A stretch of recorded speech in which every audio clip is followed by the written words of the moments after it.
I want to jump back a little bit because we talked about Nebraska and that how critical that was to the launch pad to the NFL and your experience. But something that I know is emotionally raw, especially right now, was losing Jack. Jack Hoffman. I'd love for you to sort of share with the audience that don't know, and we'll drop the clip in of the epic Nebraska spring game where he took it in for the tug, and you guys all ran with him behind him and cheered him on. But talk about how that relationship came to be with little Jack and how much it meant to you over the years and the work with the foundation that you guys launched and just the impact of it. Yeah, so I met Jack my junior year in 2011. He was how old?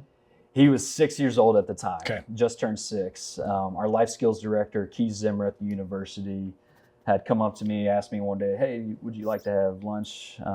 This kid, he just had, surgery for an inoperable brain tumor, and pediatric cancer is just it's awful, and they didn't know how much longer he had. Honestly, it was kind of like a Make-A-Wish deal, and so had lunch with him at the stadium that day and his family. Gave him a little tour, ran out on the football field some, and we kind of kept in touch after that. Invited him up to practice. Remember going to Coach Pelini's office. "Hey, you mind if he comes?" And he's like, "Absolutely, bring him on."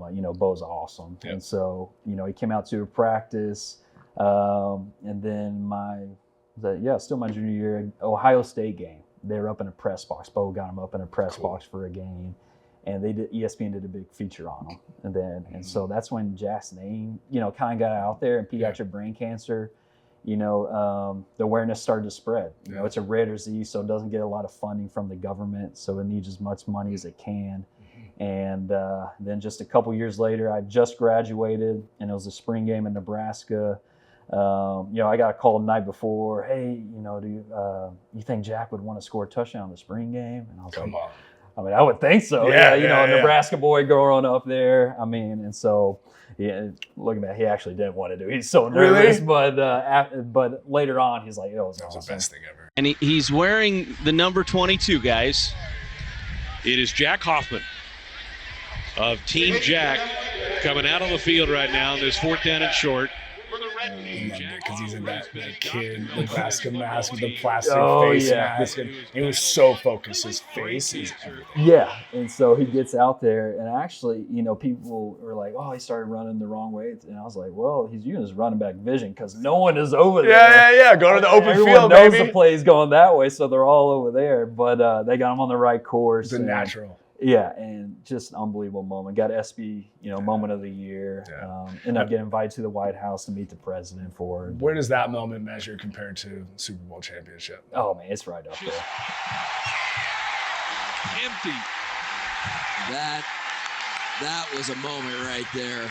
Wow, goosebumps. It's right up there. I mean, it just shows the quality and character of the people there in Nebraska, not just the coaches and players, but also the fans, and I mean, just it's a family. Unbelievable. It is. Yeah. It is. So Jack battled for a long time. He a lot did. Longer than probably was forecasted. He did. Yes. Yeah. Unfortunately, passed at the age of 19. Just finished up his first semester in college, and. Just, a sad deal, still fresh on the mind. We just lost his dad, Andy, a few years earlier to brain cancer as well. Not even hereditary or related type of cancer. Just a sad deal. And, Andy had done so much. He started the foundation. Foundation has now raised over $15 million for pediatric brain cancer. Wow. Starting research, clinical trials all over the country. Didn't Obama fly you guys to the White House? Yeah. We went out to the White House and met the president. And so, I mean, they've left a legacy that is unmatched, and a lot of kids and parents are very thankful. How did it hit you when you got the news? It was tough. I actually flew up there right after Christmas because I heard things were rough, kind of going downhill, and I actually saw him sort of a decent state to where it started getting to. But just to see him, struggling to walk, kind of slurring his words was, it's tough to see. And so it hit me. I mean, it's just an unbelievable family, great kid. It's just so inspiring. The first time I met him, it was like, this kid, he knows what he's battling, and he's still enjoying life to There's the still fullest. hope.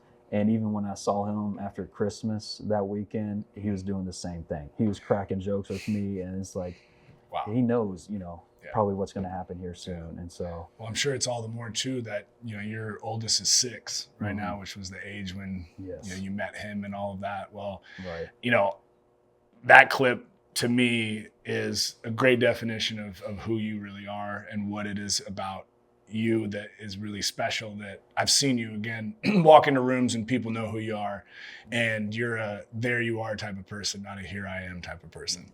And I've always appreciated that. Seemed really refreshing when, again, especially here in Dallas, like you know, your name and what you're known for is an incredible reputation. I think it supersedes just what you accomplished in ball. So No, utmost respect.